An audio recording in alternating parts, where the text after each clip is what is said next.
राधे राधे। ज़्यादा पूजा पाठ करने वाले लोग हमेशा परेशान क्यों रहते हैं? बहुत ही अच्छा। इसको मैं एक कहानी के माध्यम से जवाब देना चाहूँगी। किसी नगर में एक निर्धन व्यक्ति रहता था। वह हमेशा दुखी रहता था और हमेशा उसे इस बात की शिकायत रहती थी, ईश्वर की इतनी पूजा करने के बाद भी उसे कुछ ना मिला। जब भी वह पूजा करता था, भगवान के समक्ष अपनी विनती करता था और कहता था, हे प्रभु, मेरी पूजा में कहाँ कमी रह गई जो आप मुझे इतने कष्ट दे रहे हैं? कौन सा ऐसा मैंने पाप कर दिया है जो उसके बदले में आप मुझे इतने दुख दे रहे हैं?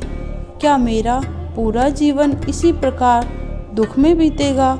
रोजाना यही बात पूजा करने के समय प्रभु के सामने कहे और रोने लगे। आखिर एक दिन भगवान को उस पर दया आ ही गई। भगवान उसके सामने आए और उससे कहा, वत्स, तुम मुझसे क्या चाहते हो? चाहता हूँ अपना जीवन सुख से बिताना चाहता हूँ।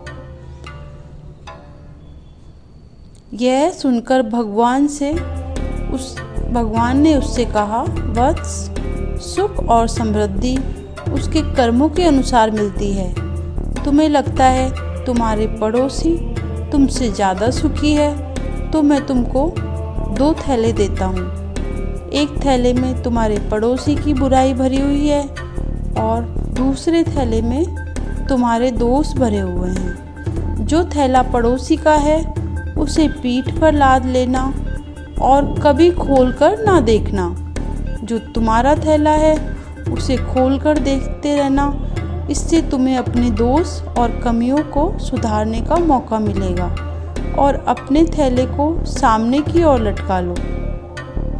इतना कहकर ईश्वर अंतर्ध्यान हो गए। उस व्यक्ति ने दोनों थैले उठाए और चल दिया, लेकिन उस व्यक्ति से एक भूल हो गई।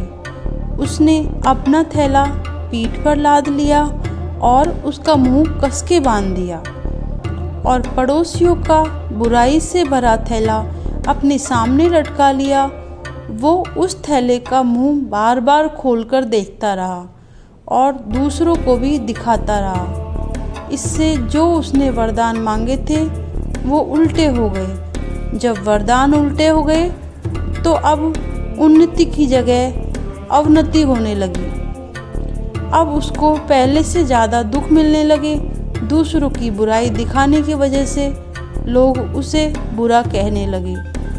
यदि यही व्यक्ति दूसरों की बजाय अपनी बुराइयां दूसरों को दिखाता तो वह बुराइयों को सुधारता और उसकी उन्नति मिलती, लेकिन उसने अपनी बुराइयों की बजाय दूसरों की बुराई दिखाने लगा।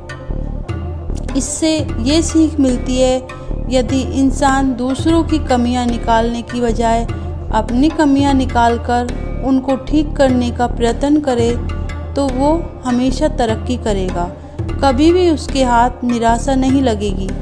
मैंने काफ़ी लोगों को देखा है, ईश्वर की पूजा सुबह करेंगे, शाम को किसी जीव जंतु को पकाकर खाएंगे, फिर सुबह भगवान के सामने बोलेंगे, मैं बहुत दुखी हूँ।